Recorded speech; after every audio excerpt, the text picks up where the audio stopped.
Bonjour à tous. Aujourd'hui dans cette vidéo, on va parler nourriture. Je vous avais promis que je vous montrerai comment je nourris. Donc là, je vous ai fait une préparation assez standard. Avant toute chose, abonnez-vous, likez, partagez et commentez sur la chaîne YouTube si vous avez la moindre question. Un petit message personnel, un grand coucou à Fanny, félicitations pour le petit Milo et un énorme bisou comme ça pour Tissandre, parce qu'on pense aussi à lui. Alors aujourd'hui, pour faire simple, on va utiliser dans notre alimentation le mix volaille. Donc quand je fais mes commandes chez Saint-Laurent, ça arrive congelé. Moins 18 degrés. Donc c'est un emballage qui est transparent, en plastique, avec des bagues métalliques. C'est assez simple, hein. C'est des cartons de 24 kg et on est livré, je crois, si je dis pas de bêtises, c'est livraison gratuite à partir de 50 € hors taxe. Donc ça fait en gros 2 cartons. Et donc pour petite information, ils ne livrent pas à domicile. En fait, cette société, elle livre principalement des zoos. Donc sur les trajets, là où vous habitez, pas trop loin de chez vous, ils vous enverront un mail, etc. Bon, n'hésitez pas à prendre contact avec eux, même de ma part, il n'y a aucun problème. Voilà, donc nous la viande, quand on la prend, on la sort le soir du congélateur, je vais la mettre dans mon évier, dans de l'eau chaude, comme ça le lendemain matin, elle est prête. Une fois qu'elle est décongelée, c'est cru, hein, je précise, je pique là, je descends et je le vide dans mon bac comme ça. C'est gelé ces cochonneries là. Oh bordel. Là, vous avez donc le mix volaille. Voilà comment c'est fait. Quand c'est décongelé, vous voyez, c'est vraiment, ça fait un peu de la purée, hein, c'est mixé. Hein. Donc vous n'avez pas de bout d'os, vous n'avez rien de tout ça comme...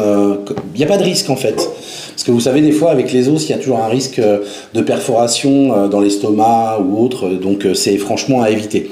Or que là, bah, il n'y a pas de problème, il n'y a pas de risque.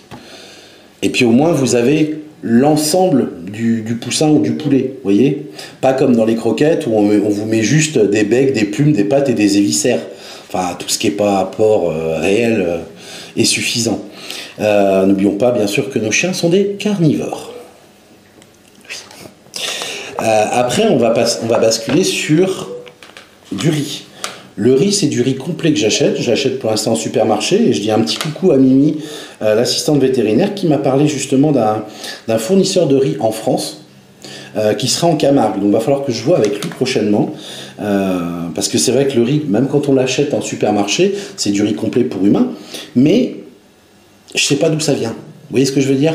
Et moi, j'aime bien la maîtrise des choses pour être sûr de ne pas faire de conneries. Et puis surtout pas donner de cochonneries à mes chiens. Parce que pour moi, mes chiens, c'est un peu comme mes gosses. Hein. Bon, à part que je ne touche pas de pension alimentaire, je ne touche pas la CAF pour mes gosses. Non. Voilà, donc le riz, préparation très simple. Moi, je fais 1 kg de riz cru dans 4,5 litres d'eau. Je mets les 4,5 litres d'eau, je fais bouillir l'eau. Une fois que ça bout, je vide mon kilo de riz. Puis j'éteins la partie chauffe et je laisse faire. Et à peu près au bout de 2 heures, vous avez le riz et l'eau qui va remonter comme ça, et c'est à ce moment-là, à ce niveau-là. Puis après, hop, on égoutte, et puis soit on fait comme moi, je mets dans des bacs, ou alors on peut faire des petits pochons. Voilà. Après, comme je vous avais expliqué, on utilise tout ce qui est fruits et légumes. Alors les fruits, là par exemple j'ai de la banane, un peu de poire et des pommes, et des légumes. Alors après je vais vous parler dans un deuxième temps. D'abord pour les fruits, parlons-en. Les fruits, comme je vous ai expliqué, idéalement, vous pouvez aller chercher des fruits sur les marchés, notamment soit le samedi ou le dimanche, hein, c'est totalement possible. Et comme vous pouvez voir par exemple, les bananes comme ça, elles sont pas spécialement abîmées, vous voyez, elles sont un petit peu noircies là, elles ont été cognées ici, et en fait le problème c'est que commercialement parlant, on peut pas les vendre. Ça va être compliqué pour eux parce que aujourd'hui nous on fait hyper attention un petit peu à tout ce qu'on voit, donc c'est plus vendable. Ou tout simplement une pomme, la pomme, pof, elle tombe par terre, bon ils prennent la pomme, ils la mettent dans un cajot. Et donc moi je vais chercher donc justement ces fruits ou les légumes. Là, pour faire plus simple, au niveau légumes, je vous ai pris simplement de la macédoine de légumes en boîte. Bon, c'est pour vous montrer, hein, pour la facilité de la chose.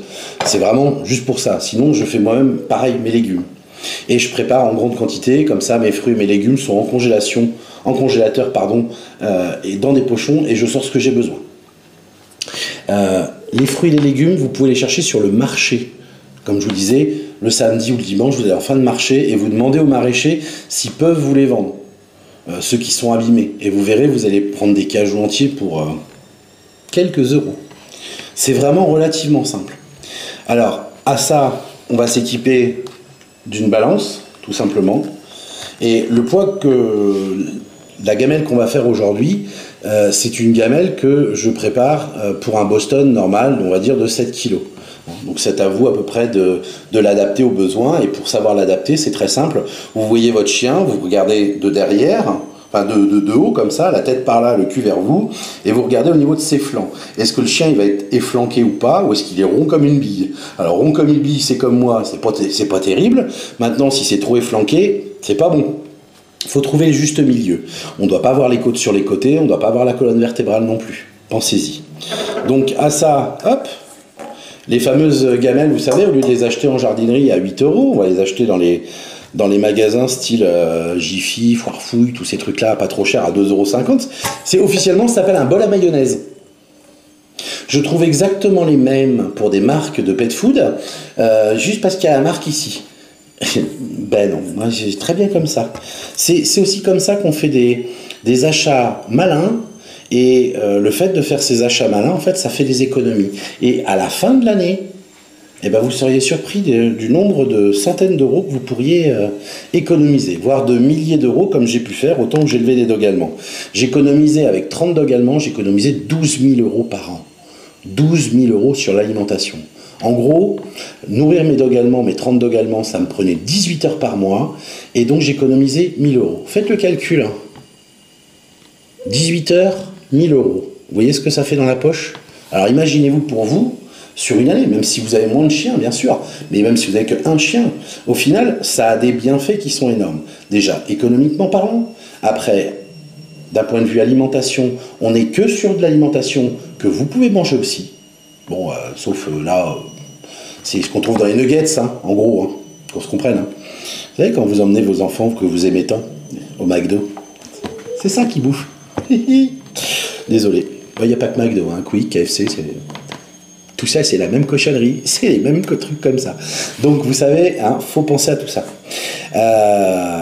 Voilà, donc, je mets ma gamelle sur le petit peson, j'appuie sur la tare, comme ça on est à 0. Alors ça, vous ne le voyez pas? Non, c'est caché. C'est caché, vous ne le verrez pas.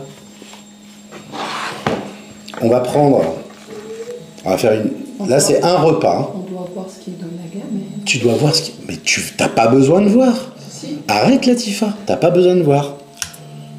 Allez, on commence par une gamelle correcte. Alors ça peut vous paraître énorme, hein, les quantités, mais je vous rappelle un petit détail.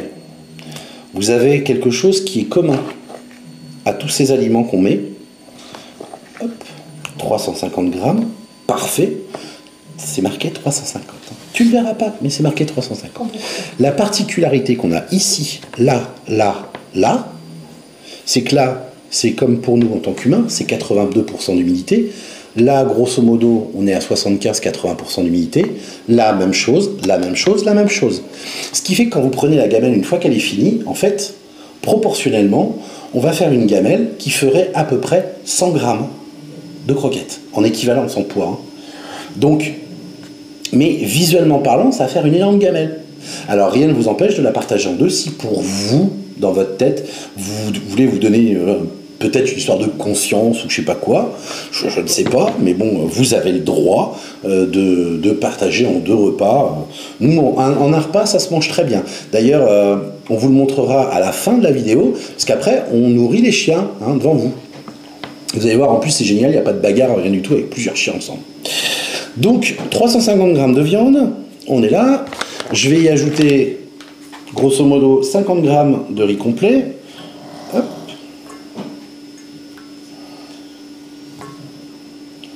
Alors je vous rappelle, attention, parce que le riz, c'est bien, mais ça fait faire caca tout dur. Donc si vous avez des chiens qui ont un petit peu de mal à faire caca, bah, le riz, pas trop. Maintenant, si vous avez des chiens qui font caca de façon un petit peu trop liquide, et ben le riz c'est top. C'est valable pour les humains aussi.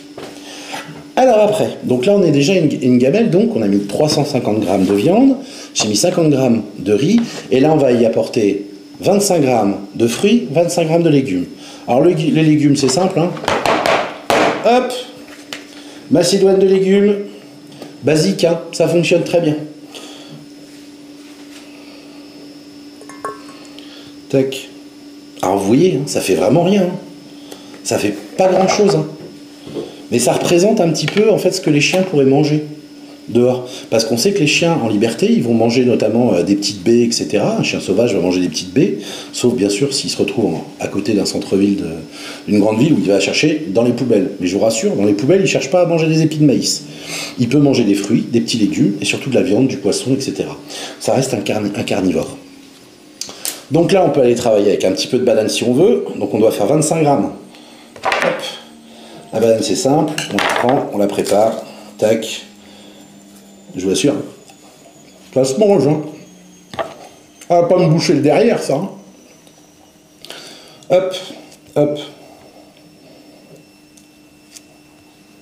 On peut faire des petits bouts comme ça, on peut en mettre plus. Alors c'est vous qui variez, un jour vous pouvez donner de la banane, le lendemain de la pomme, le surlendemain de la poire, etc. Varier, il n'y a pas de problème. Après, bon, bah, tout ce qui est pommes, si vous faites des pommes, hop, on prend une pomme. Moi, il y a 2-3 choses. Déjà, la pomme, hop, j'enlève toujours le trognon. Hop. Ouais, même quand on est éleveur de chiens, normalement, on est à moitié cuisinier, hein. Et donc, tac, la pomme. Moi, j'enlève la peau, perso. Alors, je sais, j'entends déjà, oui, mais tu sais, Denis, dans la pomme, il y a plein de trucs super bons.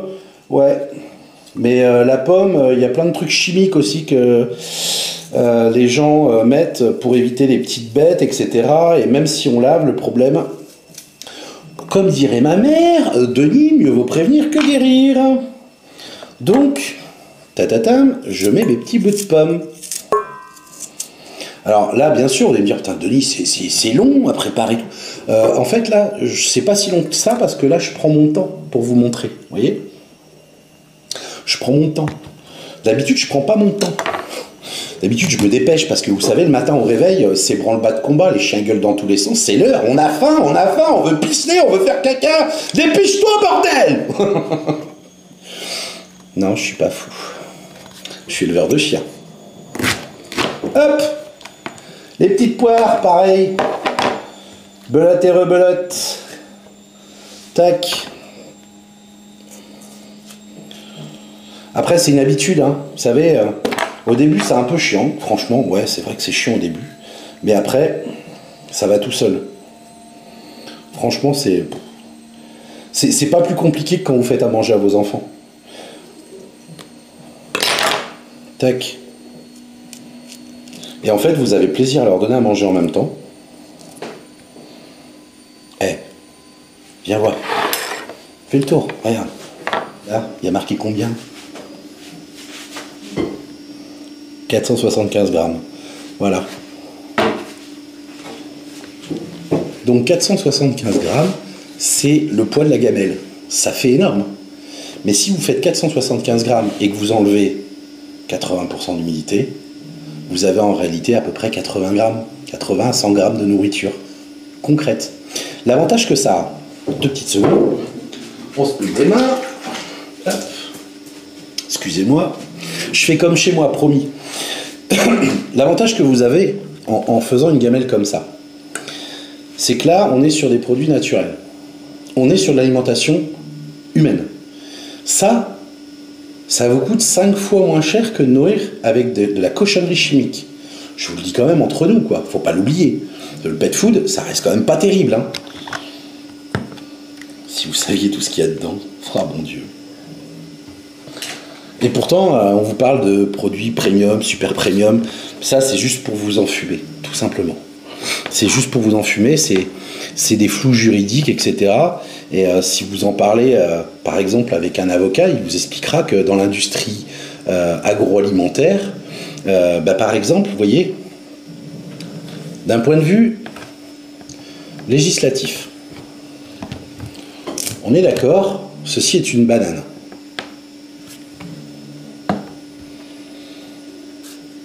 D'un point de vue législatif, ceci est une banane. Certes, il n'y a plus ce qu'il y a à l'intérieur, mais légalement parlant, la peau faisant partie de la banane, on peut donc appeler ça une banane. Dans l'industrie agroalimentaire, notamment le pet food, ben c'est ce qu'ils font avec ça. C'est ce qu'ils font avec ça et bien d'autres choses. Il n'y a pas longtemps, j'avais discuté avec quelqu'un qui se reconnaîtra, qui habite Orléans, Laurent. On avait parlé d'une marque de croquettes dont je tairai le nom. Je n'ai pas envie de me retrouver au tribunal. Hein. Mais en gros, il y avait marqué... Laurent me disait, tiens Denis, qu'est-ce que tu penses de cette marque de croquettes? Et sur le packaging, il y avait marqué 41% de viande fraîche. Sauf que comme j'expliquais, c'est de la croquette, c'est pas un produit frais. Ça, c'est un produit frais. Là, on est sur du frais. Une croquette, c'est un produit extrudé déshydraté. Ça veut dire que là, on pourrait tout enlever, mais on aura un problème pour faire de la croquette parce que là, on ne pourrait pas la compacter. Parce que la croquette, vous avez vu, c'est un truc qui est aggloméré, c'est compacté, etc. Déshydraté, compacté.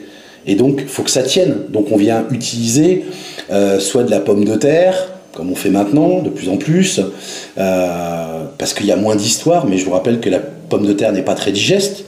Et avant, même si c'est encore présent dans beaucoup de marques de croquettes, on va utiliser notamment du maïs.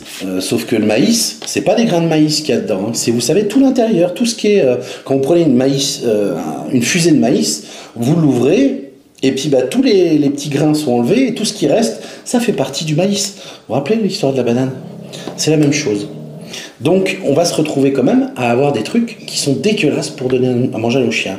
Et quand vous savez combien ça coûte à produire des croquettes, et quand vous voyez combien vous les payez, eh ben, j'ai envie de vous dire, se prendre un doigt dans le cul, c'est pas terrible, se prendre un bras, c'est ce qui vous arrive. Mais apparemment, vous appréciez parce qu'il y a marqué premium ou super premium. Hein.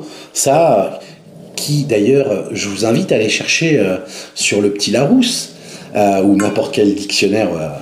tout ce qu'il y a de plus officiel, que veut dire premium? Et vous verrez que ça ne parle pas de qualité. C'est un argument commercial. C'est du marketing, tout ça. Là, je ne vous parle pas de marketing, je vous montre. On est sur du concret. C'est quand même nettement plus parlant. Voilà. Je suis désolé, ne prenez pas mon message pour quelque chose de violent. Si vous nourrissez à la croquette, c'est vous qui décidez. Si vous voulez... nourrir comme ça, c'est vous qui décidez. Vous êtes simplement maître de vos actes, comme dirait un dénommé Denis Vinet que je connais bien. J'ai une expression qui me plaît énormément. Et je dis, on est tous acteurs de notre vie. Que ça soit pour la qualité de l'élevage, la qualité de nourrir ses chiens, comment on se comporte avec notre famille, comment on se comporte avec les gens en général, nos voisins, les gens qu'on rencontre tous les jours. On est tous acteurs de notre vie. Et il faut bien penser que de nos actes, il y a toujours des répercussions. Aujourd'hui, en nourrissant comme ça, mes chiens n'ont pas de dents pourries. Mes chiens ont une durée de vie qui est bien plus longue. J'ai pas de problème de santé, j'ai pas de problème de reproduction. Ouais, je la vis bien, quoi. Je le vis bien. D'ailleurs, vous me demanderez, vous qui me voyez, est-ce que vous connaissez beaucoup d'éleveurs qui garantissent leurs chiens minimum jusqu'à 8 ans? Parce que perso, c'est ce que je fais. Ça veut dire que s'il y a un chien, quand je vends un chiot de chez moi, si le chiot il décède avant l'âge de 8 ans, j'en offre un autre gratuitement. J'ai jamais eu besoin d'en offrir un autre. Par contre, parlez avec les gens autour de vous, et même on peut le voir sur les réseaux sociaux, dans les groupes, sur les forums, etc. Le nombre de gens qui ont des chiens qui sont décédés à 2 ans, 3 ans, 4 ans, 5 ans, 6 ans, il y a un moment, il faut se poser des questions. On le sait très bien que l'industrie alimentaire, aujourd'hui, tout ce qui est le pet food, comme d'ailleurs même pour nous, il y a eu assez de scandales comme ça qui ont été passés au niveau de la nourriture. On voit bien qu'on est tout le temps en train de nous enfumer, qu'on est tout le temps en train de nous prendre pour des pigeons, pour des cons, pour des vaches à lait. Et quand vous voyez que nourrir comme ça me coûte 85 centimes TTC au kilo, Ça veut dire que là, on a moins de 500 grammes. Ça veut dire qu'aujourd'hui, je nourris un chien pour une quarantaine de centimes. 40 centimes par jour, 10 jours, 4 euros. Ça veut dire que je nourris mon chien en gros pour 12 euros. 12 euros par jour. Pour un Boston de 7 kilos et quelques. Hein. Mais faut savoir que ça, un Boston de 9 kilos mangera à quelques grammes près la même chose. Un chien de 10 kilos va manger 50 grammes de plus. C'est pas compliqué. Vous partez sur ce mode de fonctionnement. Je vous invite franchement à le faire. J'ai rien à y gagner. Franchement, moi Saint-Laurent, je vous parle de Saint-Laurent parce que c'est la marque, c'est chez eux que je fonctionne, chez cet abattoir. Ils ne me donnent pas un centime de réduction. Hein. Je le fais parce que je vous parle vraiment de bon cœur. Je suis pas adepte d'utiliser la chaîne YouTube pour faire des placements de produits, ça m'intéresse pas, j'en ai déjà refusé plein d'ailleurs. Mais le principe, si vous voulez, c'est que je vous parle de produits que je connais, que ça soit ça, le mouche-claque, etc. Parce que c'est l'expérience qui parle, et puis j'ai un côté quand même où je sais compter. Hein, donc je sais compter, je regarde, j'observe, je vois l'évolution, je vois comment ça se passe. Tout simplement. Et ça parle. Ça me parle, le concret. Moi, j'aime bien le concret. Alors, oui, j'ai entendu des gens, on m'a dit, oui, regarde, Denis, j'ai trouvé une nouvelle alimentation. Je n'en veux pas du tout à l'internaute qui m'en a parlé, bien au contraire, qui est quelqu'un de très gentil. Mais elle m'a parlé, elle m'a dit, ah, Denis, regarde, cette croquette, elle est géniale. Ce sont des céréales. Comment est-ce qu'elle m'a dit ça? C'était des céréales ancestrales. Et puis, il y avait des myrtilles avec. Bon, les myrtilles, c'est vachement sucré quand même. Même si je sais que la banane, c'est des sucres lents. Mais bon. Mais, céréales ancestrales. Le maïs est une céréale ancestrale. L'avoine, l'orge, tout. C'est encore une fois du marketing. Ni plus ni moins. Et j'aimerais vraiment que vous ouvriez vos yeux sur toutes ces choses-là. C'est pas pour leur faire du tort, ils ont leur business. Et puis je vais vous dire, même si vous qui me regardez, vous vous mettez à nourrir comme ça, alors ouais, vous pouvez leur faire perdre quelques centaines d'euros par an, quelques milliers éventuellement. Par contre, il y a une chose qui est sûre, c'est que vous allez moins dépenser après en arrière, derrière avec moins de frais vétérinaires, moins de frais dans tous les sens. Quand on voit la santé de nos chiens qui se dégrade de plus en plus, ah, petit cochon, Théo, Blondinette, viens voir Blondie. Mais ouais, faut penser à la santé de nos chiens, quoi. Oh, ma grande bonbon. T'as l'air d'une idiote sur la table. Hein? C'est quoi ça? C'est quoi ça? Elle est pas à l'aise. Elle est pas à l'aise sur la table, petite mère. Mais c'est du riz, ça c'est la viande. Bah oui, tu sais que t'as pas le droit de manger sur la table. Tu petit cochon. Ah, tu es mon petit cochon. Elle mange pas sur la table, elle a pas le droit. Par contre, ce qu'on peut faire, si vous voulez, vous posez la gamelle par terre.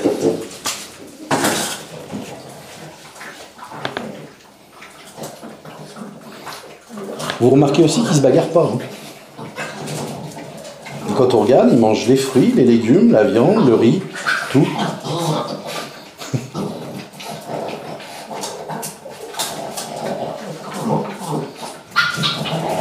Vous voyez, c'est parlant ça. Et là, on n'est pas comme dans le pet food, hein, on n'est pas obligé de faire des ajouts de produits chimiques. On n'est pas obligé de faire des ajouts de produits chimiques, vous savez, comme ils font là pour amener de l'appétence. Il n'y a pas besoin. Ça, c'est naturel. Ça, il n'y a pas de mensonge. Enfin, voilà. Bon, j'arrête de vous casser les bonbons là, avec mes raisonnements. Je vous souhaite une bonne journée. Abonnez-vous, likez, partagez, commentez. Si vous avez la moindre question, vous me la posez. Bon, s'il y a des gens qui sont là, qu'est-ce que tu fous comme bordel, toi? Je sais très bien qu'il y aura des gens qui vont dire oui, non, moi, mes croquettes, c'est super, c'est les mieux du monde. Gardez-les, vos croquettes, les meilleures du monde. Ça ne me dérange pas. Moi, je sais comment je fais. Je sais ce que je donne avec précision à mes chiens. Je vous souhaite une bonne journée. Allez, ciao.